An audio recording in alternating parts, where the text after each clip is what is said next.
తల్లికి వందనం నిధులు రాలేదా? టెన్షన్ పడకండి, మీకు good news. Hello friends, welcome back to our channel. తల్లికి వందనం పథకం డబ్బుల కోసం ఎదురు చూస్తూ ఉన్నారా? మీ పిల్లలు స్కూల్లో చదువుతున్న మీ బ్యాంక్ అకౌంట్ ఇంకా 13,000 పడలేదా? డబ్బులు రాలేదని టెన్షన్ పడుతున్నారా? అయితే మీకు ఒక గుడ్ న్యూస్. మొదటి విడతలో డబ్బులు రాని అర్హులైన తల్లులకు మరో అవకాశం కల్పిస్తున్నట్లు ప్రభుత్వం తెలిపింది. కేవలం డబ్బులు రాకపోయినంత మాత్రాన మీరు పథకానికి దూరమైనట్టు అనుకోవాల్సిన అవసరం లేదని అధికారులు చెబుతూ ఉన్నారు. ఆధార్ మ్యాపింగ్ సమస్య, బ్యాంక్ అకౌంట్కు ఎన్పిసిఎల్ లింక్ లేకపోవడం, బ్యాంక్ వివరాలు సమస్య, టెక్నికల్ సమస్యలు లేదా వెరిఫికేషన్ సమయంలో వచ్చిన ఇతర కారణాల వల్ల కొంతమంది అర్హులైన తల్లులకు మొదటి విడతలో డబ్బులు జమ కాలేదు. ఇప్పుడు అలాంటి వారి వివరాలు మరోసారి పరిశీలించి అర్హత ఉన్న వారికి నెల 30న 13,000 జమ చేయనున్నట్లు కథనంలో పేర్కొన్నారు. అంతేకాదు, ఈ విద్యా సంవత్సరంలో కొత్తగా స్కూల్లో చేరిన పిల్లలు, ఇంటర్లో కొత్తగా అడ్మిషన్ పొందిన విద్యార్థుల కుటుంబాలకు కూడా ఇది కీలకమైన విషయం. మరి మీ పేరు లిస్ట్ లో ఉందా లేదా అని ఎలా తెలుసుకోవాలి? మీ బ్యాంక్ అకౌంట్ లో ఏ సమస్య ఉందో లేదో ఎలా చూసుకోవాలి? ఎన్పిసిఎల్ లింక్ కు రిపీట్. ఎన్పిసిఎల్ లింక్ అంటే ఏమిటి? ఆధార్ సీడింగ్ ఎందుకు ముఖ్యం? ఎవరు తల్లికి వందనం పథకానికి అర్హులు? ఎవరు అనర్హులు అవుతారు? కొత్తగా అప్లై చేసిన పిల్లలకు డబ్బులు ఎప్పుడు వస్తాయి? ఆగస్టు 30న నిజంగానే మీ ఖాతాలో డబ్బు పడాలంటే మీరు ఇప్పుడు ఏం చేయాలి? ఈ వీడియోలో ఒక్క విషయాన్ని చాలా సింపుల్ గా అర్థం చేసుకుందాం. కాబట్టి వీడియోని చివరి వరకు తప్పకుండా చూడండి, ఎందుకంటే చివరిలో మీ అకౌంట్లో డబ్బులు రాకుండా చేసే ముఖ్యమైన కారణాలను మీరు ఎక్కడ చెక్ చేయాలో కూడా క్లియర్గా చెబుతాను. ముందుగా తల్లికి వందనం పథకం అసలు అంటే ఏమిటో తెలుసుకుందాం. పిల్లల చదువు కొనసాగించడానికి తల్లులు ఆర్థిక సహాయం అందించాలనే ఉద్దేశంతో ఆంధ్రప్రదేశ్ ప్రభుత్వం ఈ పథకాన్ని అమలు చేస్తోంది. ప్రభుత్వ పాఠశాలలు, గుర్తింపు పొందిన విద్యా సంస్థల్లో చదువుతున్న అర్హులైన విద్యార్థుల కుటుంబాలకు ఈ పథకం ద్వారా ఆర్థిక సహాయం అందించడమే ప్రధాన ఉద్దేశం. ఆంధ్రప్రదేశ్ ప్రభుత్వ విద్యాశాఖకు సంబంధించిన అధికారిక జిల్లా వెబ్సైట్ లో కూడా తల్లికి వందనం పథకాన్ని తల్లులకు ప్రత్యక్ష ఆర్థిక ప్రయోజనం అందించే పథకంగా పేర్కొంది. ఇప్పుడు అసలు సమస్య ఎక్కడ వస్తుంది అంటే, పథకం గురించి తెలిసి అప్లై చేసుకున్న అందరికీ ఒకేసారి డబ్బులు పడడం లేదు. ఎందుకంటే ప్రభుత్వం ఒక లబ్ధిదారుడి వివరాలను కేవలం అప్లికేషన్ ఆధారంగా మాత్రమే కాకుండా వివిధ డేటాబేస్లతో సరిపోల్చి అర్హతను నిర్ధారిస్తూ ఉంది. కుటుంబ వివరాలు, విద్యార్థి వివరాలు, ఆధార్ వివరాలు, బ్యాంక్ అకౌంట్, ఎన్పిసిఎల్ మ్యాపింగ్, ఆదాయానికి సంబంధించిన సమాచారం, ఆస్తుల వివరాలు, విద్యుత్ వినియోగం వంటి వివిధ ప్రమాణాలు పరిశీలనలోకి తీసుకోవచ్చు. అందుకే కొంతమందికి డబ్బులు ఆలస్యం అవుతూ ఉంటాయి. ఇప్పుడు మొదటి విడతలో మీకు డబ్బులు రాలేదనుకోండి, వెంటనే మీరు అనర్హులయ్యారని భావించకండి. అందుబాటులో ఉన్న సమాచారం ప్రకారం మొదటి విడతలో అర్హత ఉన్నప్పటికీ వివిధ కారణాలతో డబ్బులు రాని లబ్ధిదారుల వివరాలు మరోసారి పరిశీలిస్తూ ఉన్నారు. గ్రామ, వార్డు సచివాలయాలు అనర్హతల జాబితాను ప్రదర్శించినట్లు కథనంలో పేర్కొన్నారు. మీ పేరు జాబితాలో ఉందో లేదో ముందుగా తెలుసుకోవాలి.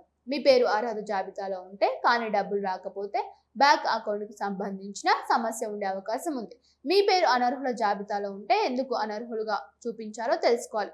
ఏదైనా తప్పు ఉంటే అందుకు సంబంధించిన అభ్యంతరాన్ని లేదా వినతిని సమర్పించాలి. ఈ ప్రక్రియలో అభ్యంతరాలు స్వీకరించినట్లు కథనంలో పేర్కొన్నారు. మొత్తం 4,470 రీవెరిఫికేషన్ అప్లికేషన్లు వచ్చినట్లు కూడా సమాచారం ఉంది. అంటే మొదటి జాబితాలో సమస్య వచ్చిన తర్వాత కూడా ప్రభుత్వం మరోసారి వివరాలను పరిశీలించే ప్రక్రియ చేపట్టిందని అర్థం. ఇప్పుడు ఇక్కడ చాలా మంది తల్లులు ఒక పొరపాటు చేస్తూ ఉన్నారు. డబ్బు రాలేదు కాబట్టి ఇక రావు అని అనుకుంటారు. అలా అనుకోవద్దు. మీకు అర్హత ఉన్న టెక్నికల్ కారణంతో డబ్బు రాకపోయి ఉంటే మీ వివరాలు సరిచేసిన తర్వాత తదుపరి విడతలో జమ అయ్యే అవకాశం ఉంటుంది. అయితే దీనికి మీరు ఈ వివరాలు సరిగ్గా ఉన్నాయో లేదో చెక్ చేసుకోవడం చాలా ముఖ్యం. ఇప్పుడు బ్యాంక్ అకౌంట్ విషయానికి వస్తే, తల్లికి వందనం డబ్బులు నేరుగా బ్యాంక్ ఖాతాలోకి జమ అవుతూ ఉంటాయి కాబట్టి బ్యాంక్ ఖాతా యాక్టివ్గా ఉందో లేదో, ఖాతా మూసివేయబడి ఉండకూడదు, ఖాతా వివరాలు తప్పుగా ఉండకూడదు, ఆధార్తో బ్యాంక్ ఖాతా సీడ్ అయి ఉండాలి. అంతకంటే ముఖ్యంగా ఎన్పిసిఎల్ మ్యాపింగ్ సరిగ్గా ఉండాలి. ఎన్పిసిఎల్ అంటే national payments corporation of India. ప్రభుత్వం నుంచి వచ్చే డైరెక్ట్ బెనిఫిట్ ట్రాన్స్ఫర్ చెల్లింపులు సరైన బ్యాంక్ ఖాతాకు చేరడానికి ఆధార్ ఆధారిత చెల్లింపు వ్యవస్థలో ఈ మ్యాపింగ్ కీలకంగా ఉంటుంది. అందుకే మీ బ్యాంక్ ఖాతాకు ఆధార్ సీడింగ్, ఎన్పిసిఎల్ మ్యాపింగ్ సరిగ్గా ఉందో లేదో బ్యాంకులో చెక్ చేయించుకోవడం మంచిది. చాలా మందికి ఆధార్ బ్యాంకు లింక్ అయి ఉందంటే ఎన్పిసిఎల్ కూడా ఆటోమేటిక్గా సరిగ్గా ఉందని అనుకుంటారు. కానీ చెల్లింపు సమస్య వచ్చినప్పుడు బ్యాంక్ వద్ద వివరాలని ఒకసారి నిర్ధారించుకోవడం చాలా ముఖ్యం. మీ బ్యాంక్ బ్రాంచ్కు వెళ్ళి నా ఆధార్ సీడింగ్ దగ్గర ఉందా, నా అకౌంట్ ఎన్పిసిఎల్ మ్యాపింగ్ యాక్టివ్గా ఉందా, ప్రభుత్వ డిబిటి డబ్బులు ఈ ఖాతాలో రావడానికి ఏమైనా సమస్య ఉందా అని అడిగి తెలుసుకోవచ్చు. ఇప్పుడు మరో ముఖ్యమైన విషయం, బ్యాంక్ అకౌంట్లో పేర్లు. ఆధార్లో పేర్లు, పథకం రికార్డులో పేర్లు మధ్య పెద్ద తేడా ఉన్నా సమస్య రావచ్చు. ఉదాహరణకు ఆధార్లో ఒక పేరు, బ్యాంకులో మరో స్పెల్లింగ్, పథకం రికార్డులో ఇంకో విధంగా పేరు ఉంటే వెరిఫికేషన్లో ఇబ్బందులు రావచ్చు. అందుకే మీ పేరు, ఆధార్ నెంబర్, బ్యాంక్ ఖాతా వివరాలు సరిగ్గా ఉన్నాయో లేవో చూసుకోండి.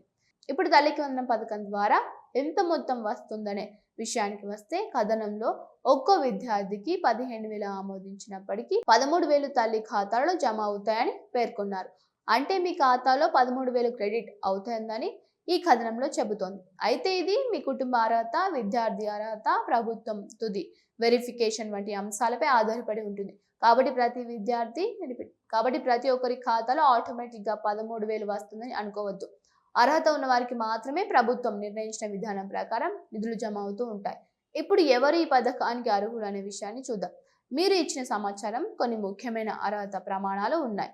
కుటుంబానికి 10 ఎకరాలకు మించి వ్యవసాయ భూమి ఉండకూడదు. వైట్ రేషన్ కార్డు వంటి అర్హత ప్రమాణాలు ఉండాలి. కుటుంబ సభ్యుల పేర్లపై 4 వీలర్ ఉండకూడదని పేర్కొన్నారు. నెలకు విద్యుత్ వినియోగం 300 యూనిట్లు దాటకూడదని సమాచారం.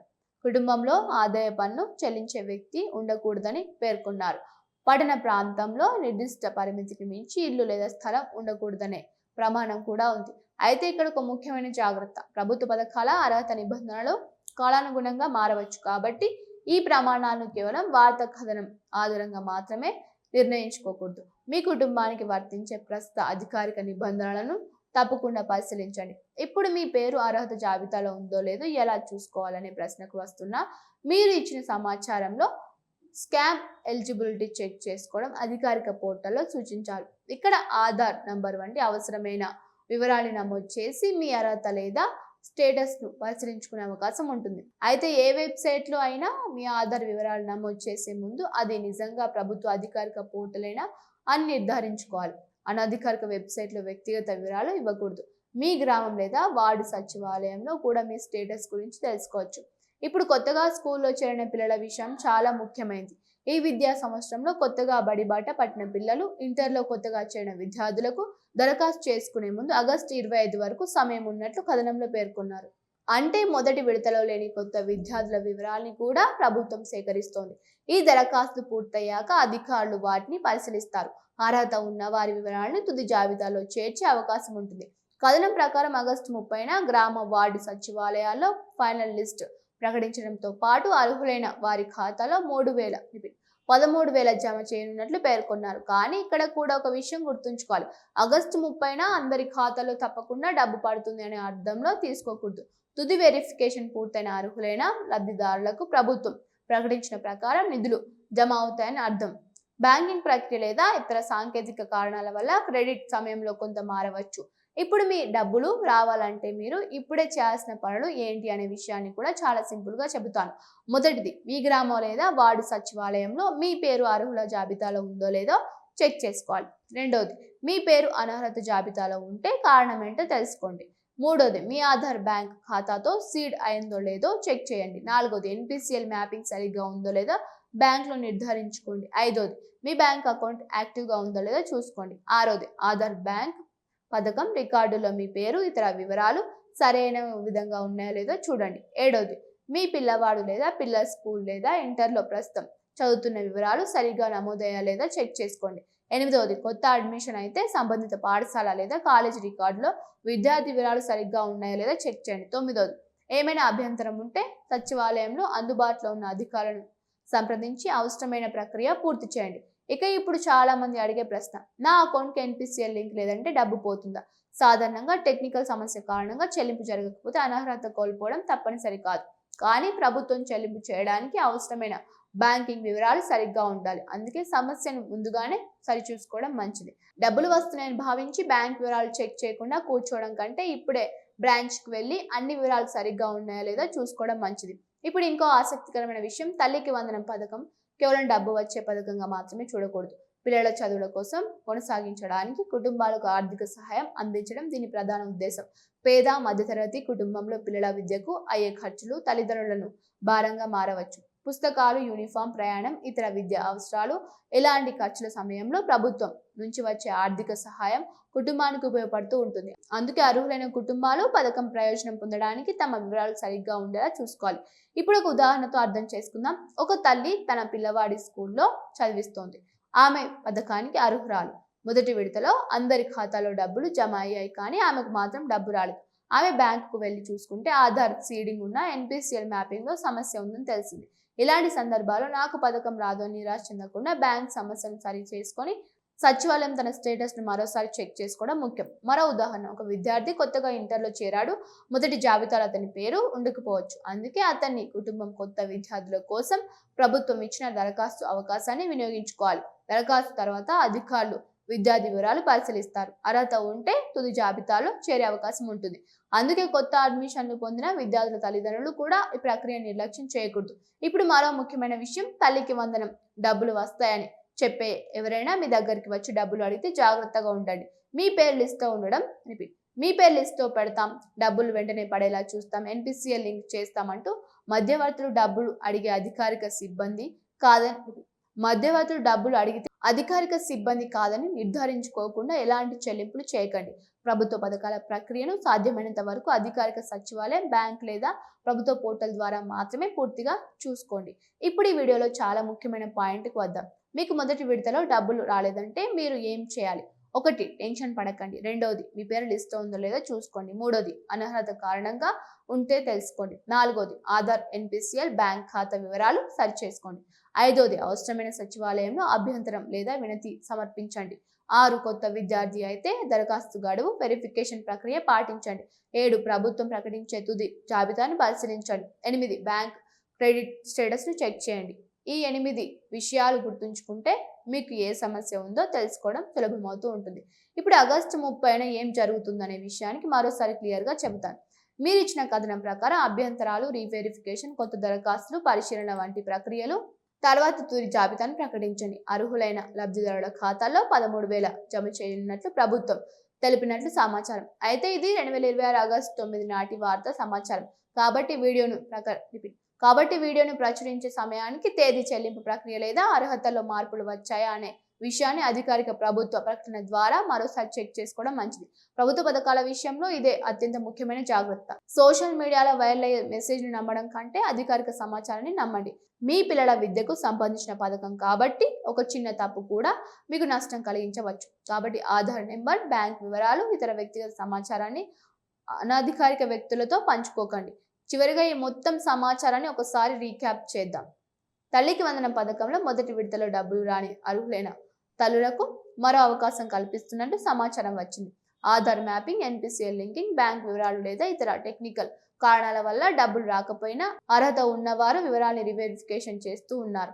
కథనం ప్రకారం 4,470 రీవెరిఫికేషన్ అప్లికేషన్లు వస్తూ ఉన్నాయని, కొత్తగా స్కూల్, ఇంటర్లో చేరిన విద్యార్థుల కోసం కూడా దరఖాస్తు ప్రక్రియ ఉందని సమాచారం. అర్హులైన వారికి ఒక్కో విద్యార్థికి 15,000 ఆమోదించినప్పటికీ తల్లి ఖాతాలో 13,000 జమ అవుతున్నాయని కథనం పేర్కొంది. కుటుంబ భూమి, రేషన్ కార్డ్, వాహనం, విద్యుత్ వినియోగం, ఆదాయ పన్ను, ఇల్లు లేదా స్థలం వంటి అర్హత ప్రమాణాలు కూడా పరిశీలనలో ఉంటాయి. మీ పేరు అర్హత జాబితాలో ఉందో లేదో సచివాలయంలో తెలుసుకోవచ్చు. అలాగే ప్రభుత్వం సూచించిన అధికారిక పోర్టల్లో మీ అర్హతను పరిశీలించుకోవచ్చు. ముఖ్యంగా మీ బ్యాంక్ అకౌంట్ యాక్టివ్గా ఉందో లేదో, ఆధార్ సీడింగ్, ఎన్పిసిఎల్ మ్యాపింగ్ సరిగ్గా ఉన్నాయో లేదో బ్యాంకులో తప్పకుండా చెక్ చేయండి. కథనం ప్రకారం ఆగస్టు 30న తుది జాబితా, నిధుల జమ ప్రక్రియ ఉంటుందని పేర్కొన్నారు. అయితే వీడియో చూసే సమయంలో తాజా అధికారిక షెడ్యూల్ను తప్పకుండా నిర్ధారించుకోవడం మంచిది. కాబట్టి మీకు ఇప్పటి వరకు తల్లికి వందనం డబ్బులు రాలేదని భయపడాల్సిన అవసరం లేదు. ముందుగా మీ స్టేటస్ తెలుసుకోండి, సమస్య ఎక్కడుందో గుర్తించండి, అవసరమైన వివరాల్ని సరిచూసుకోండి. అర్హత ఉంటే ప్రభుత్వం ప్రకటించే తదుపరి చెల్లింపు ప్రక్రియను గమనించండి. ముఖ్యంగా నా డబ్బులు రావు అని ముందుగానే నిర్ణయించుకోకండి. అదే సమయంలో ఎలాగైనా డబ్బులు వస్తాయని కూడా నిర్లక్ష్యం చేయకండి. మీ వంతుగా చేయాల్సిన పని మీరు పూర్తిగా చేయాలి. మీ పిల్లల విద్య కోసం ప్రభుత్వం అందిస్తున్న ఈ పథకం ద్వారా మీకు ప్రయోజనం రావాలని కోరుకుందాం. మరి మీకు తల్లికి వందనం డబ్బులు వచ్చాయా? మొదటి విడతలో రాలేదా? మీ పేరు అర్హత జాబితాలో ఉందా? ఎన్పిసిఎల్ లేదా ఆధార్ మ్యాపింగ్ విషయంలో ఏవైనా సమస్యలు ఉన్నాయా? మీ అనుభవాన్ని కామెంట్ తప్పకుండా తెలియజేయండి. వీడియో మీకు నచ్చితే లైక్ చేయండి, మీ ఫ్రెండ్స్తో, ఫ్యామిలీతో షేర్ చేయండి. తల్లికి వందనం డబ్బుల కోసం ఎదురు చూస్తున్న మీ బంధువులకు, స్నేహితులతో, ఇతర తరులకు ఈ వీడియోని తప్పకుండా షేర్ చేయండి. ఇలాంటి ప్రభుత్వ పథకాలు, సంక్షేమ పథకాల అప్డేట్స్ అర్హత వివరాలు, డబ్బులు ఎప్పుడు జమ అవుతాయి, ఎలా చెక్ చేసుకోవాలి, ఏం చేయాలి వంటి ఉపయోగకరమైన వీడియోల కోసం మా ఛానల్ని సబ్స్క్రైబ్ చేసుకొని బెల్ ఐకాన్ ప్రెస్ చేయండి. మీ పిల్లల చదువు విజయవంతంగా కొనసాగాలని కోరుకుంటూ, మీ కుటుంబానికి మంచి జరగాలని కోరుకుంటూ, థ్యాంక్ యూ ఫర్ వాచింగ్.